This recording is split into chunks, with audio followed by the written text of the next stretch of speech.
Viewers, এই মুহূর্তে দেখতে পাচ্ছেন নওফের যিনি শিক্ষামন্ত্রী ছিলেন, তার যে 7 নম্বর রোডে অর্থাৎ মিন্ট রোডের 7 নম্বর এই বাড়িটি কিন্তু তার জন্য বরাদ্দ করা হয়েছিল, যদিও এই বাড়িতে থাকার সৌভাগ্যটি তার হয়নি। তো এই মুহূর্তে আপনারা দেখতে পাচ্ছেন বাংলাদেশ সেনাবাহিনীর সদস্যরা এখানে এসে উপস্থিত হয়েছেন এবং তার এই যে বাড়িটি বরাদ্দ করা হয়েছিল সেখানে আসলে সরকারি বাসভবন, এই বাড়ির যে আসবাবপত্রগুলো রয়েছে সেগুলো কিন্তু মোটামুটি গুছিয়ে উঠেছিলেন এবং তিনি কিন্তু এই গোছগাছ করার পরে আসলে তার ভাগ্যে সেই সময়টা জুটেনি তিনি মন্ত্রী হিসাবে এই সরকারি বাসভবনে থাকার। তো ভিউয়ার্স, আজকে আমি যখন আসলে ঠিক ঘড়ির কাঁটায় প্রায় 2টা থেকে 2:30টার দিকে মিন্টু রোড অর্থাৎ ডিবি কার্যালয়টি অতিক্রম করে যাচ্ছিলাম, তখন হঠাৎ করে একটি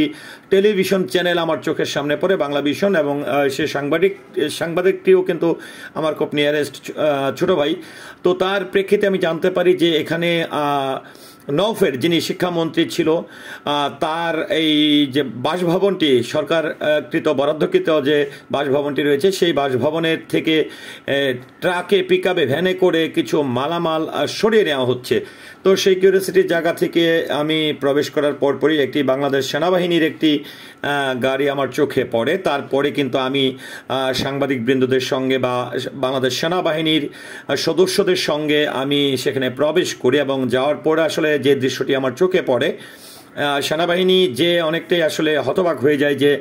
এই পরিস্থিতিতে সরকারি বাসভবন থেকে কিভাবে ভ্যানে করে বা ট্রাকে পিকআপে করে মালামাল সরানো হচ্ছে, এরা কারা। তো এই জিনিসটি যখন আসলে সেনাবাহিনী কিন্তু বরাবরই চেষ্টা করছে যে আইন শৃঙ্খলা পরিস্থিতি নিয়ন্ত্রণে রাখার জন্য, আমরা দেখেছিলাম এর আগে আমার চোখে পড়েছে ডিবি কার্যালয়টি, সেটিও কিন্তু তারা পরিদর্শন করছেন আইন শৃঙ্খলা পরিস্থিতি সুন্দরভাবে যাতে বজায় থাকে সেভাবে কিন্তু তারা রাত দিন 24 ঘন্টা কিন্তু মাঠ পর্যায়ে কাজ করছেন। তার পরিপ্রেক্ষিতে যেটি আমি দেখলাম যে এখানে যাওয়ার পরে যে যখনই আসলে সেনাবাহিনী প্রশ্ন করেন যে এখানে জানতে চাওয়া হয় কিছু যারা পরিচয় দিচ্ছিল যে তারা সরকারি কর্মকর্তা, কেউ বলছিল আমি গণপূর্ত মন্ত্রণালয়ে জব করি,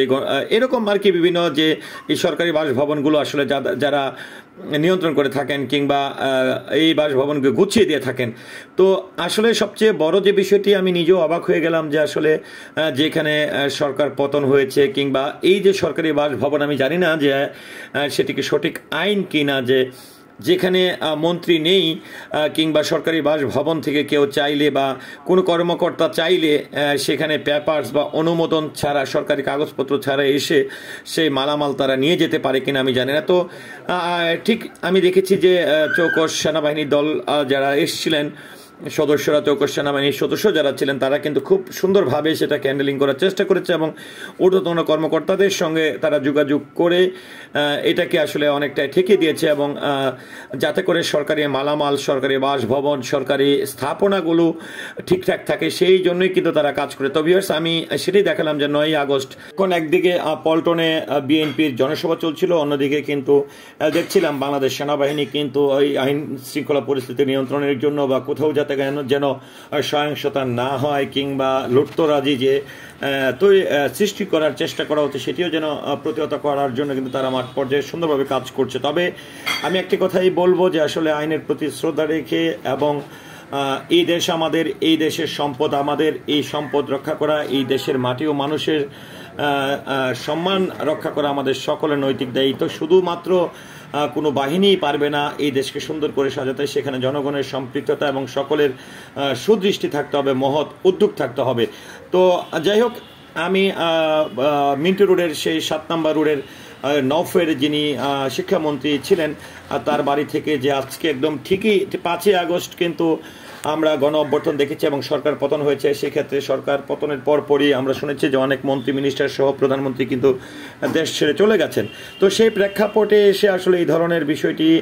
সরকারিভাবে নৈতিকতা আছে কিনা বা সেটা করতে পারে কিনা সেটি নিয়েও কিন্তু আমার মনে এবং সন্দেহ রয়েছে এবং যেটি বাংলাদেশ সেনাবাহিনীর সদস্যরাও কিন্তু সেটি সুন্দরভাবেই তারা হ্যান্ডেল করার চেষ্টা করছে এবং আসলেই কি তারা সরকারি নিয়ম অনুসারে এখান থেকে মালামাল সরাচ্ছে কিনা সেই বিষয়টি কিন্তু তদারকি করার চেষ্টা করছে। তো ভিউয়ার্স, আসুন আমরা সবাই সচেতন হই, দেশের সম্পদ নিজেরাই রক্ষা করি। ধন্যবাদ সবাইকে পুরো ভিডিওটির সঙ্গে থাকার জন্য। আল্লাহ হাফেজ।